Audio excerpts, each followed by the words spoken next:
السلام علیکم۔ Dhahran Mamdani new York کے پہلے مسلمان میئر منتخب ہوئے ہیں۔ آپ نے بہت سے تبصرے تجزیے ان کے اوپر دیکھے اور سنے ہوں گے۔ کیا یہ پہلے مسلمان میئر منتخب ہوئے ہیں یا بھارتی نژاد میئر منتخب ہوئے ہیں، اور کن وعدوں اور کس بنیاد پہ وہ میئر منتخب ہونے میں کامیاب ہوئے؟ اس کے اوپر میری ویڈیو اگلے ویلاگ میں دیکھیے گا۔ فی الحال جو لوگ خوش ہو رہے ہیں انہیں بہت مبارکباد۔ ہمارا آج کا موضوع زہران ممدانی فی الحال نہیں ہے۔ موضوع 27ویں ترمیم میں چھپا وہ خزانہ ہے جس کے اوپر بات نہیں ہو رہی۔ 27ویں ترمیم کے حوالے سے عام دیکھنے والا جاننا چاہتا ہے کہ آخر اس میں ایسا کیا ہے جس کا پردہ مقصود ہے۔ آخر اس سے کیا فوج تگڑی ہوگی، کیا عدالتیں مزید تقسیم ہوں گی، کمزور ہوں گی، کیا صوبائی حکومتیں کمزور ہوں گی، ہوگا کیا جس کے اوپر اتنا واویلا مچ رہا ہے، اور پی ٹی آئی اس کی مخالفت کیوں کر رہی ہے؟ اس سے بڑی خبر یہ ہے کہ 27ویں ترمیم جیسے جیسے کھل کے سامنے آ رہی ہے ویسے ویسے پاکستان تحریک انصاف، ان کے رہنما اڈیالہ بیٹھی خان صاحب اور ان کے سی ایم سہیل آفریدی، وہ بھی اپنے عزائم کا کھل کر اظہار کر رہے ہیں۔ تو مجھے یہ کہنے دیجئے کہ 27ویں ترمیم کی آمد کے ساتھ ہی پاکستان تحریک انصاف نے بھی اپنی سیاست کا اگلا لائحہ عمل تقریباً بیان کرنا شروع کر دیا ہے۔ وہ ہے کیا؟ اس سے نتائج کیا نکلیں گے؟ یہ ہے آج کی اہم خبر جس کے اوپر ہم آج بات کریں گے، اور پھر 27ویں ترمیم کے 3، 4، 5، 6، 7 بنیادی حصے آپ تجزیہ نگار، صحافی، اینکرز کی صورت میں سوشل میڈیا پر ان پہ بات سن رہے ہیں، لیکن میں خلاصتاً عرض کر دوں 3 بنیادی چیزیں ہیں، باقی سب کہانی ہے۔ ایک، فوج سے متعلق جو آرٹیکل 243 ہے، اس میں کیا کوئی نیا عہدہ تخلیق کرنا ہے، اثر نو مدت اور اختیارات کا تعین کرنا ہے۔ وہ خبریں میں اپنے ویلاگز میں تسلسل کے ساتھ دیتا آ رہا ہوں جو مجھے دیکھنے والے ہیں، تقریباً ویسی ہی صورت مجھے اب معلوم ہو رہی ہے۔ اور دوسری اہم ترین شے جو ہے وہ آئینی بینچ کو آئینی عدالت کا درجہ دے کر، ججز کی عمر میں کمی بیشی کر ریٹائرڈ ججز کو بھی اس میں تعینات کرنے کی منظوری دینی ہے۔ آئینی بینچ آئینی عدالت بنے گا۔ اور تیسری شے جو بہت ہی امپورٹنٹ ہے میرے نزدیک، وہ مجسٹریسی نظام کی بحالی ہے۔ اس کے اوپر میں روشنی بعد میں ڈالوں گا کہ اس سے کرنا کیا ہے، مجسٹریٹ کیا کر پائے گا، کون ہوگا مجسٹریٹ، اور یہ نظام پہلے بھی رہا، مشرف دور، پرویز الہی دور، اس میں کیا ہوتا رہا، اس کے اوپر بھی بات کروں گا۔ سب سے پہلے تو یہ سنیں کہ اس ترمیم کو پاس کرنے کے لیے فی الحال کا جو سیٹ اپ ہے، فارم 47 کہہ لیں، اصلی حکومت کہہ لیں، جعلی حکومت کہہ لیں، اس کے پاس 2/3 کا مسئلہ رہا ہی نہیں، کیونکہ جو حکومتی اتحاد ہے، پیپلز پارٹی اور نون لیگ اور دیگر کا، ان کو قومی اسمبلی میں 237 اراکین کی حمایت حاصل ہے۔ 2/3 اکثریت کے ساتھ ترمیم کرنے کے لیے 224 اراکین دستیاب ہوتے ہیں یا درکار ہوتے ہیں۔ نون لیگ کے پاس 125 ہیں، پیپلز پارٹی کے پاس 74 ہیں، ایم کیو ایم ہے، کیو لیگ ہے، استحکام پاکستان، یہ اکٹھا جو کیا ہوا بھانمتی کا کنبہ، اس کی وجہ سے ان کا نمبر پورا ہو جاتا ہے۔ اور سینٹ میں نے اپوزیشن کی جو سینٹ میں حمایت درکار ہے یا جو ضرورت ہے، وہ 65 ان کے پاس موجود ہیں، 64 ریکوائرڈ ہوتے ہیں۔ اپوزیشن کے پاس 30 یا 31 سینیٹرز ہیں، تو یہ ایشو نہیں ہے۔ ایشو یہ ہے کہ سینیٹر فاصل واڈا مولانا فضل الرحمان کے پاس بھی جاتے ہیں، ایم کیو ایم کو بھی دھوپ لگوائی گئی ہے، وہ بھی باہر نکل گفتگو کر رہی ہے، اور کل ڈار صاحب نے بھی فرما دیا کہ ہم پیپلز پارٹی سے 3 ادوار کر چکے ہیں مذاکرات کے، لیکن کانوں کان خبر نہ، وہ بلاول نے ٹویٹ کر کے صرف کہانی بتانے کی کوشش کی کہ یہ سب کچھ ہو رہا ہے، بدلے میں انہیں جی بی یا آزاد کشمیر کی حکومت مل سکتی ہے، دونوں بھی مل سکتی ہیں۔ تو اب آ جاتے ہیں دراصل مدعے کے اوپر کہ کہانی اب ہے کیا۔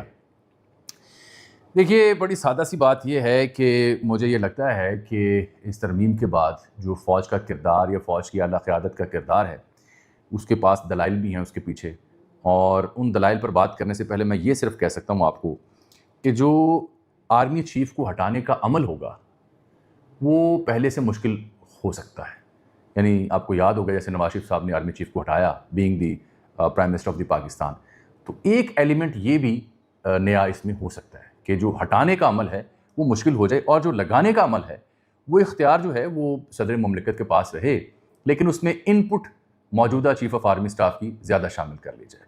اس کے امکانات بھی ہیں، اور اس سے جڑی جو بار بار بات ہو رہی ہے وہ یہ ہے کہ جی کہا جا رہا ہے کہ ایک زمانہ ہوتا تھا، پہلے پیادہ فوج، پھر ٹینک رسالہ، سگنل، پھر کمانڈر کو انفارمیشن جاتی تھی، پھر آرمی چیف کو، اور پھر سیاسی اور عسکری قیادت مل کے بیٹھ کے فیصلہ کرتی تھی، جنگ کرنی ہے، حملہ کرنا ہے، جواب دینا یا نہیں دینا، یہ کہانی تھی۔ اب یہ سمجھا جا رہا ہے کہ چونکہ ڈائنامکس آف وار چینج ہو چکے ہیں، اور اس میں اب راکٹ فورس بھی ہے، ڈرون فورس بھی ہے، الیکٹرانک وارفیئرس بھی ہیں، انفارمیشن وارفیئر بھی ہے، اور صورتحال یہ اکثر بدل چکی۔ وہ جنگ جو مہینوں پر ہوتی تھی وہ پہلے دنوں میں آئی، اب گھنٹوں میں اور شاید منٹس میں آ گئی ہے۔ لیکن اس بیچ میں نیشنل سیکیورٹی کمیٹی کا اجلاس بیٹھے، سیاسی عسکری قیادت سر جوڑ کر بیٹھیں اور فیصلہ کرنا ہے کہ جواب دینا ہے یا نہیں دینا، حملہ کرنا ہے یا نہیں کرنا، اس میں وقت لگ سکتا ہے، تاخیر ہو سکتی ہے، یہ سیکنڈز کی، منٹس کی کہانی ہے۔ یہ دلیل دی جا رہی ہے مختلف حلقوں میں، اسلام آباد اور پنڈی ہم 2-4 دن وہاں گزار کے آئے، تو اس کی روشنی میں بات کروں کہ جو میں نے سنا میرے کانوں میں، یہ دلیل دی جا رہی ہے۔ تو پھر یہ طے کیا جا رہا ہے، یہ ایسا سوچا جا رہا ہے، منصوبہ سازی سمجھتے ہیں کہ وہ جو تاخیر ہے اس کو ختم کر کے سینرجی نام کی ایک شے، لفظ آپ بار بار سنے ہوں گے مختلف سینیٹرز، واڈا صاحب اور دیگر اور تجزیہ نگار، unity of command, powerful command, اس کا سارے کا سارا معاملہ 243 میں آتا ہے کہ یعنی تاخیر نہ ہو کسی فیصلے میں کہ جواب دینا ہے کسی ملک کو جو حملہ آور ہوا، کب دینا ہے، حملہ کرنا ہے نہیں کرنا، اس میں جو لمبا چوڑا پروسیس تھا وہ روایتی جنگ کے لیے تو ٹھیک تھا، جو غیر روایتی اور جدید جنگ ہے اس میں وقت نہیں ہے صاحب، یہ دلیل پیش کی جا رہی ہے۔ اس کے لیے پھر ہوگا کیا؟ اس کے لیے ہوگا یہ کہ ایک تو فیلڈ مارشل صاحب کا جو عہدہ ہے اس کو آئینی تحفظ دیا جائے گا، جس کا اظہار بیرسٹر عقیل چودھری بھی کر چکے ہیں، جس کا اظہار سم ہاؤ رانا صاحب بھی کر چکے ہیں۔ تو وہ تحفظ سے مراد یہ ہوگی کہ ان کا کردار، ان کا رول ڈیفائن کر دیا جائے گا، ٹھیک ہو گیا۔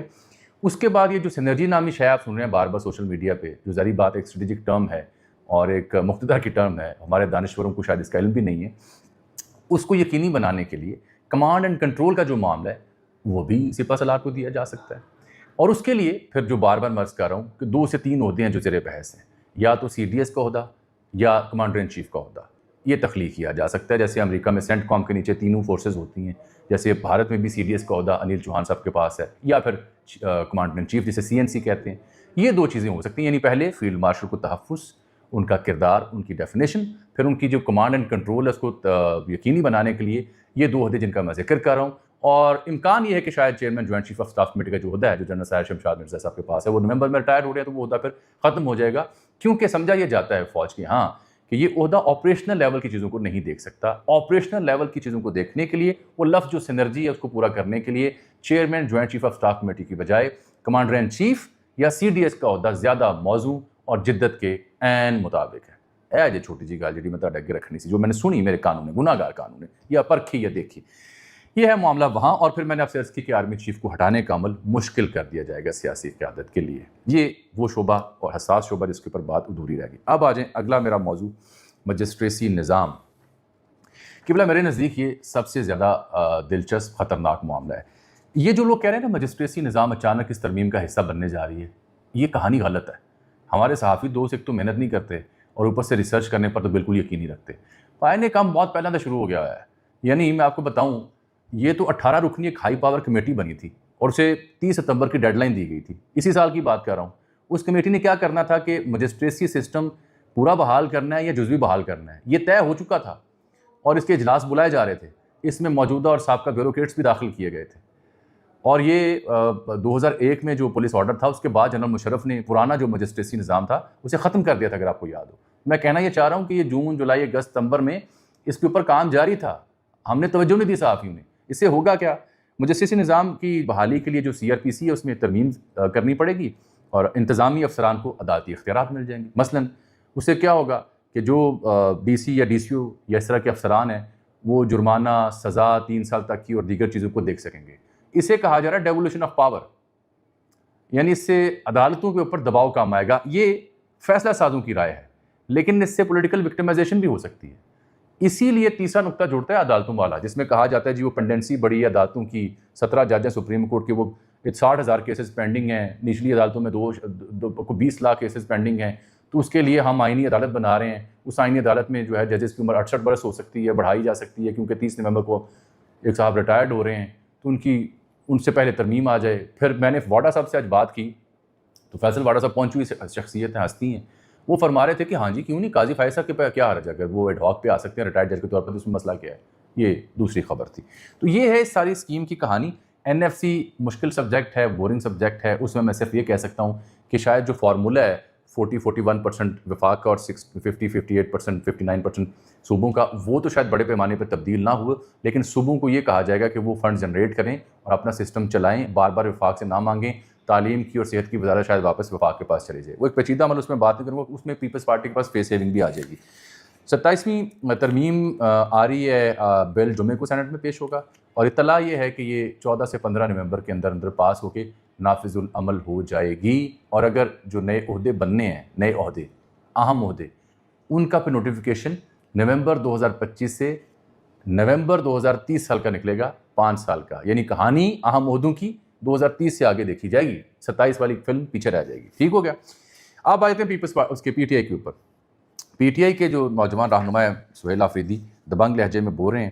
ایک تو کل خان صاحب کا ٹویٹ آپ نے دیکھ لیا, وہ بھی فرنٹ فٹ پہ آ گئے ہیں, عسکری قیادت کا نام لے رہے ہیں, ان کو مورد الزام ٹھہرا رہے ہیں, اور وہ انہوں نے کہا ہے جی کہ ہم فارم 47 کی حکومت سے بالکل بات چیت نہیں کریں گے اور اسٹیبلشمنٹ سے بھی بات چیت نہیں کریں گے. تو اگر کوئی بات چیت ہوگی تو علامہ راجہ ناصر عباس جو کہ سینٹ میں ان کے امیدوار ہیں اپوزیشن لیڈر کے, اور قومی اسمبلی میں محمود خان اچکزئی کے ذریعے ہوگی. ان دونوں کو امپاور کیا. اس سے دو مطلب ہے, ایک تو جو دستیاب قیادت ہے پیپلز پارٹی پی ٹی آئی کی, اس پر اس طرح سے اعتماد یا ان کی پرفارمنس اس طرح سے نہیں رہی کہ وہ مذاکرات کر سکیں. تو انہوں نے ریلائی کیا سیزنڈ لوگوں کے اوپر, مضبوط لوگوں کے اوپر, کہ جو دستیاب قیادت ہے ایک تو وہ شاید کمپرومائز بھی ہے, اس کے پرابلم بھی ہیں, اور وہ بوجھ اس طرح سے نہیں اٹھا سکے جیسے اٹھایا جانا چاہیے تھا. یہی وجہ ہے گنڈا پور کو ہٹایا, ورنہ نہ ہٹاتے وہ جاری رہتے. دوسری اس میں خبر یہ ہے کہ اب مجھے جو اطلاعات ملی ہیں کہ پی ٹی آئی ایک لانگ مارچ کرنا چاہ رہی ہے, احتجاج کرنا چاہ رہی ہے, اور وہ چاہ رہے ہیں کہ جی یہ 27ویں ترمیم اگر وہاں سے چھیڑ رہی ہے آسمانی قوتیں اور حکومت, تو جواب میں وہ لانگ مارچ اور احتجاج کا رستہ اختیار کریں, اور سہیل آفریدی اسے بہتر لیڈ کر سکتے ہیں. لیکن وہاں بھی ان کی کوشش ہوگی کہ وہ چونکہ آئینی عہدیدار ہیں تو علامہ ناصر عباس اور اچکزئی صاحب کو لیڈ کروایا جائے. لانگ مارچ کی صورت میں یا احتجاج کی صورت میں یہ واڈا صاحب نے تو آج بڑی خطرناک بات کی ہے. وہ فرما رہے ہیں کہ جناب جیسے ٹی ایل پی کو پھینٹا لگایا اور بین کر دیا, گورنر راج لگا دیا, یہ ہم کریں گے. میرا خیال ہے کہ یہ دھمکیاں ہیں, اس کی ضرورت نہیں پڑے گی, کیونکہ پی ٹی آئی ایک بڑی سیاسی جماعت ہے, سب سے بڑی سیاسی حقیقت ہے, مقبول جماعت ہے. پہلے 26 نومبر بھی بھگتا ہے, تب بھی بڑے مسائل ہوئے تھے, لوگ زخمی ہوئے تھے, شہید ہوئے تھے. کب تک ہم اس سب کو ڈیل کرتے رہیں گے؟ لیکن یہ خان صاحب ایک گیئر اگلا لگا دیتے ہیں جیسے ہی حالات بدلتے ہیں, جیسے ہی مقتدرہ یا حکومت کوئی فرنٹ فٹ پہ آ کے کھیلنے کی کوشش کرتی ہے. This is his style of politics. تو دوسری خبر اس سے جڑی یہ ہے کہ کے پی کی صوبائی اسمبلی وہ اپنے تئیں کوئی بل, کوئی ڈرافٹ, کوئی قانون سازی کر سکتی ہے فورسز کی ڈپلائمنٹ, فورسز کی تعیناتی, فورسز کے آپریشنز کے اوپر. لیکن میں نے کچھ قانونی ماہرین سے پوچھا, آرٹیکل 245 کا وہ ذکر کرتے ہیں, جو بارڈرز کے ایریا ہیں یا کوئی دفاع کی صورتحال ہے اس پہ صوبائی حکومت کوئی بھی قانون سازی نہیں کر سکتی. یہ ضرور ہو سکتا ہے کہ جیسے لاہور میں بیٹھ کے اگر فوج یا رینجرز چاہیے تو وہ ڈی سی لکھے گا خط, اور پھر اپروول آئے گا اور پھر فوج تعینات ہوگی. وہ لوگ یہ سمجھ رہے ہیں کہ شاید کے پی اسمبلی کوئی ایسی قرارداد یا ایسی قانون سازی کے ذریعے فورسز کی تعیناتی کو روک سکتی ہے. اس میں کمزوری ہے, یہ صوبائی حکومت کی اختیار اس کا حد تک نہیں ہے. بارڈر اور جنگ کی صورت میں یہ وفاق کے فیصلے ہیں جو وہ کر سکتے ہیں. لیکن پی ٹی آئی ان دونوں چیزوں کے اوپر سوچ رہی ہے جو میرے پاس خبر ہے. ایک کوئی ایسی قانون سازی صوبے میں ہو, اور دوسرا لانگ مارچ اور احتجاج کو مزید ہوا دینی ہے اور مزید اسے بڑھانا ہے, تگڑا کرنا ہے, تاکہ حکومت کے اوپر دباؤ ڈالا جا سکے. مجھے آج کے لیے آپ اجازت دیجیے. اللہ حافظ.